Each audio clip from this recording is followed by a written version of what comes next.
જાફરાબાદના હેમળ અને ટીંબી ગામની વચ્ચે સિંહણનું વાહન અકસ્માતમાં મોત નીપજ્યું હતું। અમરેલી જિલ્લામાં સૌથી વધારે 339 સિંહોની સંખ્યા છે, ત્યારે ગત 4 જાન્યુઆરીના રોજ જાફરાબાદના હેમાળ અને ટીંબી ગામની વચ્ચે ભાવનગર સોમનાથ નેશનલ હાઈવે પર મોડી રાત્રે અજાણ્યા વાહન ચાલકે 3 થી 5 વર્ષની સિંહણનો અકસ્માત સર્જાતા સિંહણનું મોત નીપજ્યું હતું। સિંહણનું વાહન અકસ્માતમાં મોત નીપજતા વન વિભાગ તાત્કાલિક ઘટના સ્થળે પહોંચીને મૃતક સિંહણનો કબજો લઈને પોસ્ટમોર્ટમ માટે ખસેડી અજાણ્યા વાહન ચાલક અંગે વન વિભાગે તપાસ શરૂ કરી હતી। ત્યારે ટેકનિકલ સોર્સ અને નેશનલ હાઈવેના ટોલ ટેક્સ પર લાગેલા સીસીટીવી પર તપાસ કરતા શંકાસ્પદ જણાતી 4 વ્હીલ સ્વિફ્ટ કાર જણાઈ હતી અને કાર ચાલક અમદાવાદનો રવિ કનુભાઈ ભરવાડ હોવાની વિગતો મળતા અમદાવાદ પોલીસને સાથે રાખીને સિંહણના હત્યારા આરોપી રવિ ભરવાડની અટકાયત વન વિભાગે કરી હતી અને કોર્ટમાં રજૂ કરતા કોર્ટ દ્વારા આરોપીને જેલ હવાલ કરવાનો હુકમ કરવામાં આવ્યો હતો।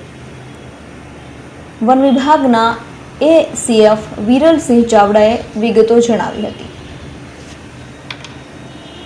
અમરેલી જિલ્લામાં સૌથી વધારે સિંહો છે, ત્યારે બૃહત ગણાતા જાફરાબાદ રાજુલા કોસ્ટલ બેલ્ટ વિસ્તારોમાં નેશનલ હાઈવે પર સિંહોની અવરજવર હોય ત્યારે વાહન ચાલકોએ વાહન ધીમે ચલાવવાની અપીલ પણ વન વિભાગના અધિકારી વિરલસિંહ ચાવડાએ કરેલ હતી। ગત 4 જાન્યુઆરીના રોજ જાફરાબાદ રેન્જના કાર્યક્ષેત્રમાં આવતા હેમાળ ગામની સીમમાંથી પસાર થતા સોમનાથ ભાવનગર કોસ્ટલ હાઈવે ઉપર રાત્રિના સમયગાળા અંદાજે 10 થી 11 વાગ્યાની આસપાસ એક માદા સિંહણનો મૃતદેહ મળી આવેલ। આ મૃત્યુ કોઈ પૂરપાટ વાહનની અડફેટે આવી જવાના કારણે થયેલું હોય એવું પ્રાથમિક દ્રષ્ટિએ જણાયેલું હતું, જે પીએમના આધારે કન્ફર્મ પણ થયું। આ બાબતે તપાસ શરૂ જાફરાબાદ રેન્જ ફોરેસ્ટ ઓફિસર દ્વારા ઉનાથી લઈને ભાવનગર સુધીના હાઈવે પર ઉપર આવતા તમામ ટોલ નાકાના સીસીટીવીની તપાસ કરવામાં આવી, જેમાં એક શંકાસ્પદ સ્વિફ્ટ વાહન લાગતું હતું કે જેના કારણે આ મૃત્યુ થયું હોય।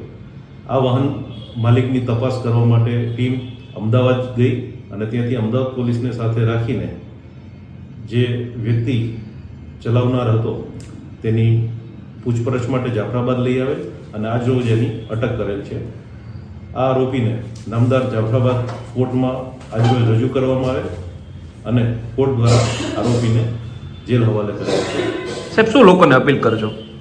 આ બાબતે એક ખાસ નમ્ર અપીલ એ છે લોકોને કે રાજુલાથી ઉના તરફ જતા હાઈવે ઉપર સિંહનો અવરજવરવાળો વિસ્તાર છે, એટલે આ હાઈવેમાંથી જ્યારે પસાર થતા હોય ત્યારે વાહન તકેદારીપૂર્વક ચલાવે। વન વિભાગ દ્વારા આ હાઈવે ઉપર આ બાબતના સાઇનેજીસ પણ મૂકવામાં આવ્યા છે કે જ્યાં આવી અવરજવર થતી હોય ટોલના સ્ટાફને પણ જાગૃતિ માટે જાણ કરવામાં આવે છે, પણ જો તકેદારીથી વાહન ચલાવવામાં આવે તો આવી કોઈ દુર્ઘટના ન બને।